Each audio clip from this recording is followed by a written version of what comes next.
सुबह हो चुकी थी। डब्बू अभी तक सो रहा था।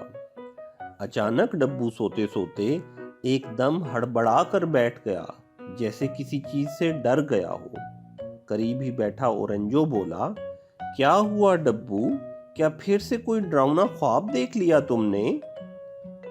डब्बू बोला, बहुत डरावना ख्वाब देखा है मैंने। करीब ही खड़ी रानी बोली, क्या देखा तुमने ख्वाब में?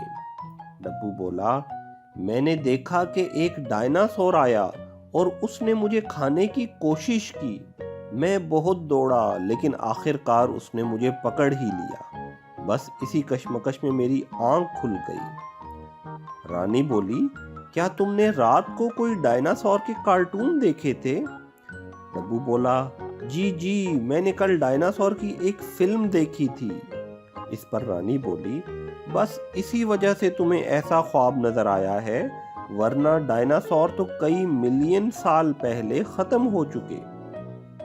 चलो अब डब्बू और ओरेंजो जल्दी से तैयार हो जाओ, तुम्हें मालूम है ना कि आज हमने कहाँ जाना है? वो दोनों खुशी से बोले, हाँ हाँ बिल्कुल मालूम है। डब्बू और ओरेंजो आज रानी के साथ प्रोफेसर तानिया के घर जा रहे थे। रानी ने उन्हें बता रखा था कि प्रोफेसर एक साइंसदान हैं और एक अरसे तक एक यूनिवर्सिटी में पढ़ाने के बाद आप घर में होती हैं। उन्होंने घर में एक लेबॉर्ट्री बना रखी है जिसमें वो मुख्तलिफ दिलचस्प तजर्बे करती हैं और तरह तरह के गैजेट्स बनाती हैं। डब्बू और ओरेंजो इसी लेबॉर्ट्री को देखना चाहते थे। रानी, ओरेंजो और डब्बू गाड़ी में बैठकर प्रोफेसर तानिया के घर की जानिब चल दिए। रानी ने रास्ते में ओरेंजो को चॉकलेट्स और कैंडीज लेके दी। थोड़ी देर के बाद वो प्रोफेसर के घर पहुंच गए। प्रोफेसर तानिया इनको देखकर बहुत खुश हुई। रानी ने प्रोफेसर को बताया कि डब्बू और ओरेंजो आपकी गैजेट्स वाली लैब देखना चाहते हैं। इस पर प्रोफेसर बोली, क्यों नहीं, हम ऐसा करते हैं कि सबसे पहले जाकर लैब का विजिट करते हैं। थोड़ी देर के बाद सब लैब में पहुंच गए। प्रोफेसर तानिया ने सबसे पहले उन्हें एक गिलास दिखाया। ओरेंजो बोला, ये तो देखने में कोका कोला का गिलास नजर आ रहा है। इस पर प्रोफेसर बोली, नहीं नहीं, ये बहुत खास गिलास है, ये गंदे पानी को साफ कर देता है। प्रोफेसर ने बताया कि इसके अंदर उन्होंने स्पेशल मेम्ब्रेन्स लगाई हैं कि जिसकी वजह से गंदा पानी बिल्कुल साफ हो जाता है। रानी बोली, ये तो बहुत काम की चीज है। इसके बाद प्रोफेसर ने एक घड़ी नुमा चीज दिखाई, जिसको देखकर उन्होंने बताया कि ये एक छोटा सा डिवाइस है जो आपको बताता है कि आप इस वक्त कहाँ मौजूद हैं, और अगर आपने कहीं जाना हो तो ये आपको उस जगह पर भी लेके जा सकता है। रानी बोली कि ये तो बिल्कुल जीपीएस की तरह काम करता होगा। वो बोली, हाँ, लेकिन इसका खास फायदा ये है कि ये बैटरी के बगैर भी काम करता है। आखिर में प्रोफेसर तानिया ने उन्हें एक मशीन दिखाई और बोली कि ये मेरा नया प्रोजेक्ट है और ये टाइम मशीन है। ये आपको किसी भी वक्त में लेके जा सकती है। आप इसके पास खड़े हों और इसको बताएं कि आपको किस वक्त में जाना है, और आप 1 मिनट के अंदर अंदर उस वक्त में पहुंच जाएंगे। वहां आप 1 घंटे तक रुकेंगे और उसके बाद ऑटोमेटिकली 1 घंटे के बाद आप अपने ज़माने में वापस आ जाएंगे। सबने कहा, क्या आपने इसको टेस्ट किया है? इस पे प्रोफेसर बोली कि नहीं, अभी मैंने इसको टेस्ट करना है, लेकिन ये ऑलमोस्ट रेडी है। इसके बाद प्रोफेसर तानिया रानी को खाने के कमरे में ले गई और डब्बू और ओरेंजो बाहर खेलने लगे। लेबॉर्ट्री का दरवाजा खुला हुआ था। डब्बू ओरेंजो से बोला, भाई क्यों ना इस टाइम मशीन को चेक कर लिया जाए, ये काम भी करती है या नहीं?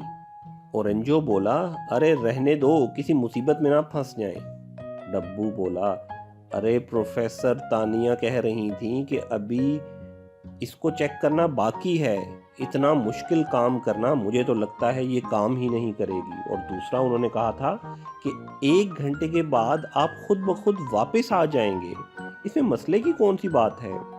और वैसे भी रानी अभी खाना खाएगी और उसके बाद प्रोफेसर से बातें करेगी और इसमें कम से कम 2 से 3 घंटे लग जाएंगे।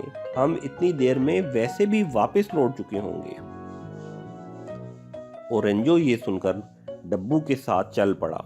ओरेंजो ने डब्बू से पूछा कि अरे हम जाएंगे कहाँ? डब्बू बोला, मैं सोचता हूँ।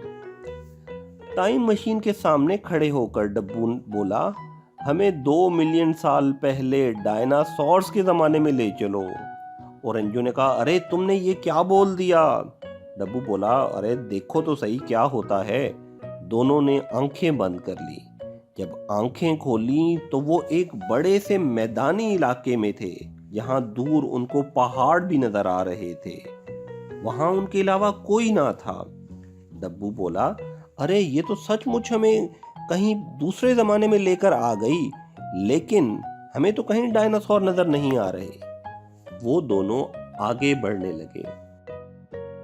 थोड़ी देर के बाद उन्हें दूर छोटे छोटे डायनासोर नजर आए।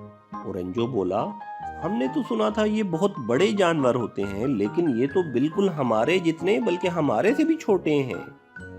वो चलते चलते डायनासोर्स के करीब पहुंच गए। डायनासोर बोले, अरे तुम लोग यहाँ पे क्या कर रहे हो? तुम कहाँ से आए हो? ये बोले कि हम फ्यूचर से तुम लोगों से मिलने आए हैं। एक छोटा डायनासोर आगे बढ़कर बोला, तुम्हें यहाँ पर नहीं आना चाहिए। यहाँ पर बहुत खतरनाक किस्म के डायनासोर्स होते हैं जो बहुत बड़े बड़े हैं। डब्बू आगे बढ़कर बोला, लेकिन हम भी बहुत बहादुर हैं, हमें अपना बचाव करना आता है। छोटे डायनासोर ने डब्बू के हाथ में चॉकलेट्स देखी तो उसने पूछा कि ये क्या हैं? डब्बू ने बताया कि ये चॉकलेट्स हैं और उसने चॉकलेट्स तमाम डायनासोर्स के साथ शेयर की। सब डायनासोर्स को चॉकलेट बहुत पसंद आई। वो बोले, अरे ये तो बहुत मजे की चॉकलेट्स हैं। अभी ये वो बातें कर ही रहे थे कि उन्हें इंतहाई खौफनाक आवाज सुनाई दी। डब्बू ओरेंजो से बोला, अरे ये किस चीज की आवाज है? और इसी दौरान उन्होंने नोटिस किया कि सब डायनासोर्स भागकर वहां से इधर उधर छुप चुके हैं। जब डब्बू और ओरेंजो ने मुड़कर दूसरी सम्त में देखा तो 2 बड़े बड़े डायनासोर उनकी जानिब आ रहे थे। एक डायनासोर की गर्दन बहुत लंबी थी और दूसरा डायनासोर, उसका मुंह बहुत बड़ा था और उसके खतरनाक दांत उनको नजर आ रहे थे। उन दोनों ने फौरन भागने की कोशिश की, लेकिन जल्द ही दोनों डायनासोर्स ने उन्हें काबू कर लिया और एक रस्सी से मजबूती से बांध दिया।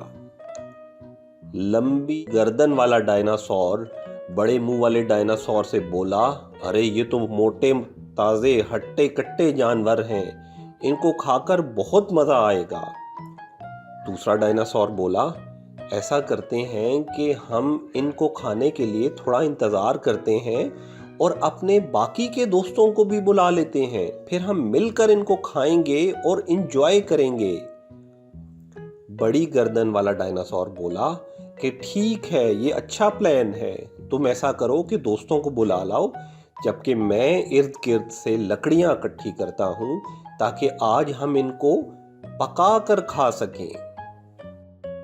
लंबी गर्दन वाला डायनासोर करीब ही लकड़ियां इकट्ठी करने चला गया, जबकि बड़े मुंह वाला डायनासोर अपने दोस्तों को बुलाने चला गया। डब्बू और ओरेंजो के पास इंतजार के सिवा कोई चारा नहीं था, इसलिए कि रस्सियां बहुत मजबूत थीं और उनको तोड़ना उनके बस का काम नहीं था।